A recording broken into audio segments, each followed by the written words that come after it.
So let's talk about handstand entrances. The most common entrance is a 1 foot takeoff or a scissor kick. And then some of the other entrances that you'll see people do are tuck up, straddle up. And then occasionally you'll see people do straddle press, puppy press, even a pike press. And then the cartwheel handstand is another entrance that's kind of fun. But let's stick with the more basic ones for today and for this particular class. And we'll talk about the scissor kick and the tuck up and the straddle jump. All right, those three alone will take you a very long time if you're new. If you're more advanced, then maybe this video would be not for you, okay? Anyway, so let's start with the scissor jump. It's a 1 foot takeoff. I'm gonna use the wall, all right, for prep. So let's set it up first. Remember, shoulders to ears, spread those fingers, all right? Lock out the elbows, okay? So we'll start like in a downward facing dog shape. You're gonna scoop and hollow out the belly, all right? A lot of people too have a little bit of an issue with the banana back when they do this. So you really wanna have stretched out the back of the legs quite a bit, okay? So come a little bit further from the wall and then make sure the shoulders are stacked over the wrists, all right? And then pick a leg that you're gonna take up. Make sure you don't open the hip. So try to keep that hip kind of rotated down. Chest is open slightly, gaze just down in front of the fingers, all right? Lean forward, bend the standing leg, and go ahead and kick up. Try to tap the wall, push up the shoulders, and then shift down. You're gonna repeat, kick up, push down, and just keep repeating. Try to straighten the legs, lift,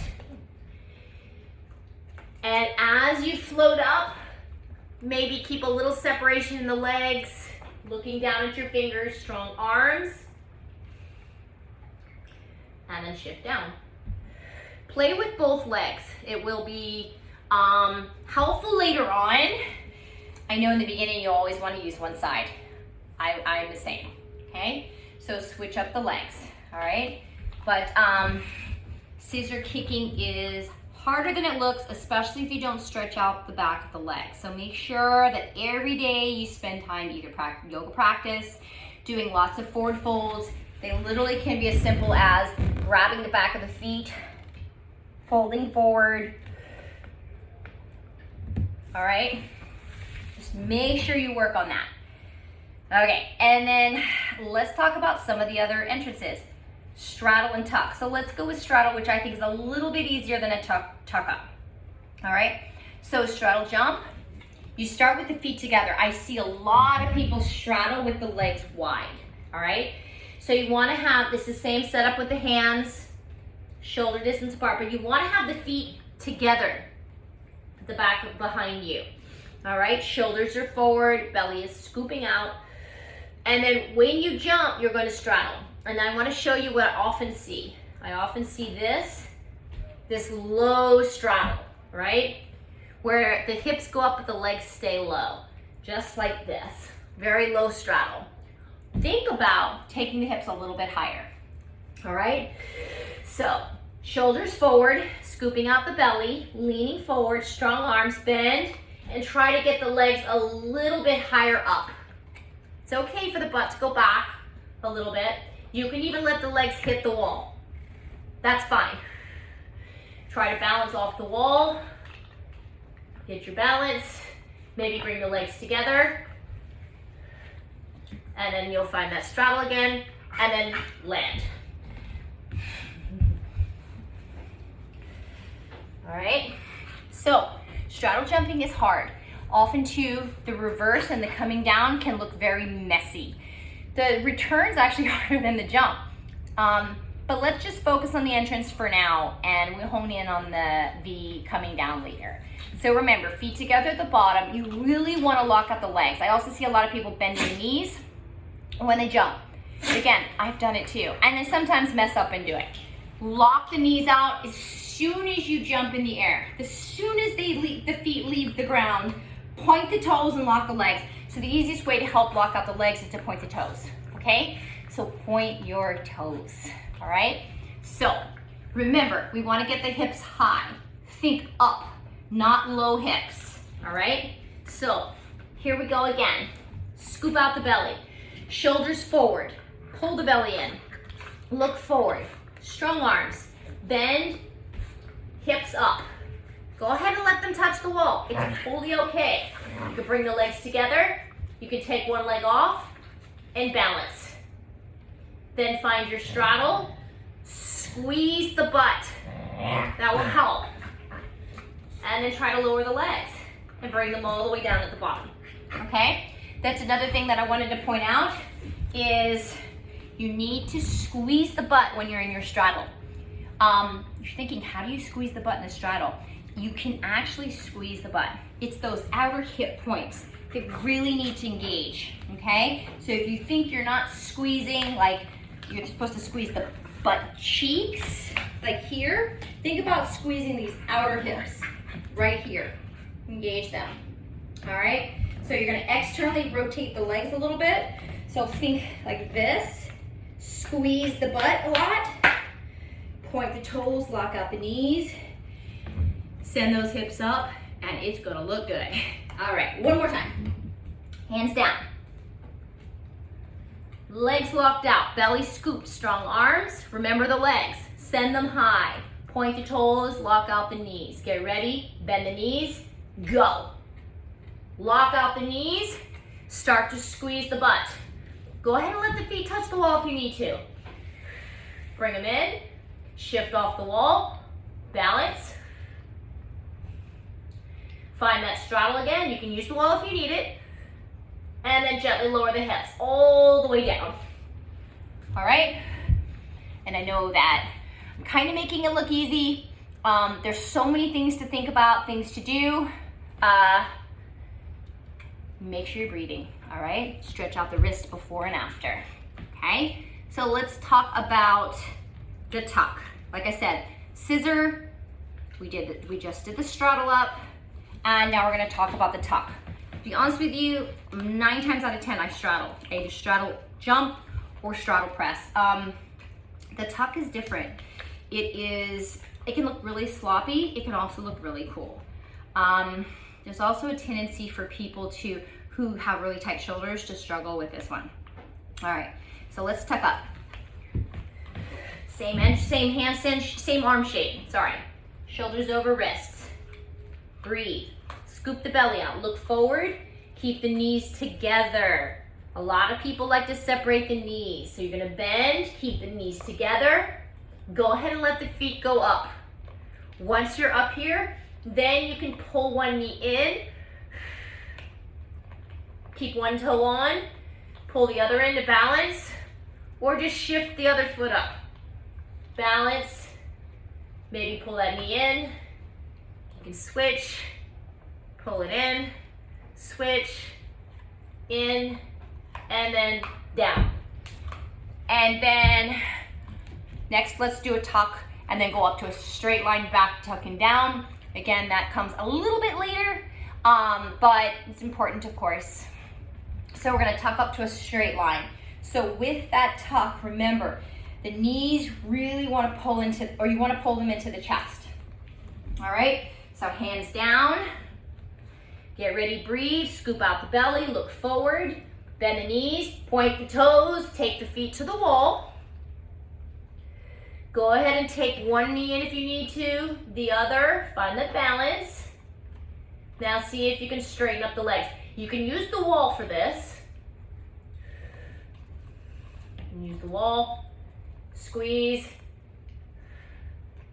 Maybe use the wall to come back. Pull the knees back in. Now you're back in your tuck, and then you shift down. All right. Again, this tutorial is really more about the entrance, so we're gonna focus on the tuck up. So again, think about getting those hips as high as you can, and then you're going to think about pointing the toes, pulling the knees really tight into the chest, okay? All right, so we now have done the tuck, the straddle, the scissor.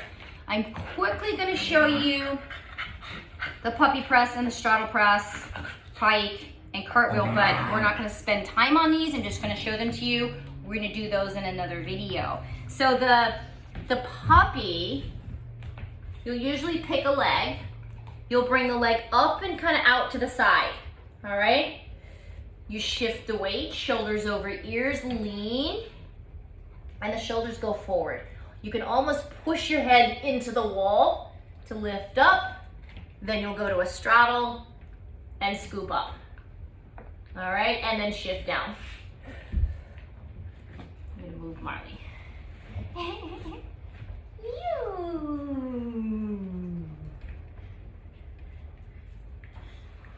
All right, so let's review that puppy again. So you're gonna pick a foot.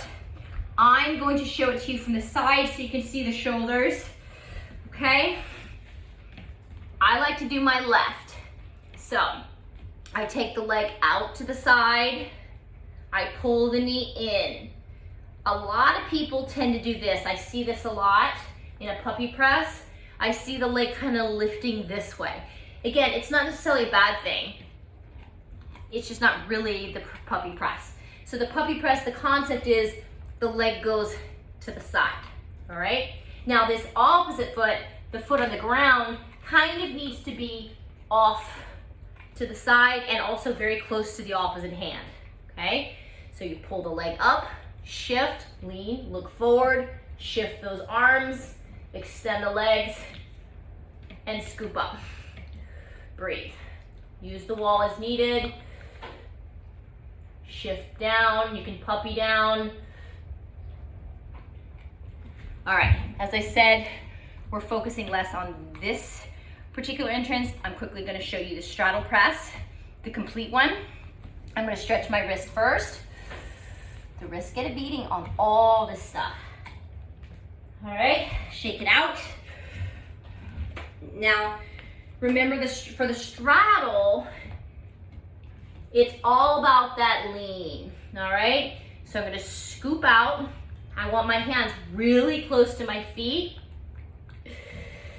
Scoop the weight, shift the weight forward, look forward, slide those legs up, find your straddle, breathe, belly in, squeeze the butt. Take the legs back, scoop, push, and then down. All right, yes, I rushed that because we're not going into it on this particular class. Just wanted to show it to you so you can see the entrance. It's definitely an advanced move, and I have an entire video on how to do that drill, all right, and some tips and some help with that. Okay, so then I'm not gonna dive into the pike press because it's even more advanced and harder than that. It's basically pressing up with the legs together. And then quickly I'll show you the cartwheel entrance. I like to play with it on the wall. I think it's kind of fun. So here's a way to do it. You can take the hand down by the floor, bring the other arm over, and start to slide this leg up. Push your foot into the wall, lift up, other foot touching the wall, bring this one down, and then bring this leg down. Pause. Now we're going back up. Shift this leg up, tap the wall, make sure you're opening that hip, shift, switch feet, and then shift down. All right, and then standing up. Okay, so let's just start with that. It's a pretty challenging entrance. I also have a whole video on how to cartwheel to handstand. Go ahead and look up that video, but that's the idea. I'm just gonna now show you how to actually hold the handstand from that entrance. So you would shift, bring the hand down, bring the leg up, let that leg come over, plant the palm, scoop and lift, bring the legs together, hold, split the legs, and then shift down, bring that leg down. Going to the other side, I would shift this leg up, push, lift, scoop, scoop the legs together, split, and then drop this foot out to the side, other leg down, and come up. All right, so like I said, I have a whole nother video on cartwheel to handstand, so let's not get into it, but it's fun. It's a fun entrance, and you can start by playing with that at the wall. All right, so in review, the scissor kick, the most common. You'll be doing that easily for probably the first year. Straddle jump, tuck up. Those two you'll be probably working your second year. Straddle press, puppy press, cartwheel, maybe third year. But seriously, of hand balancing. It doesn't mean you can't try them and work them in sooner, but it should take, you should be working on them later. All right, so have fun and happy training.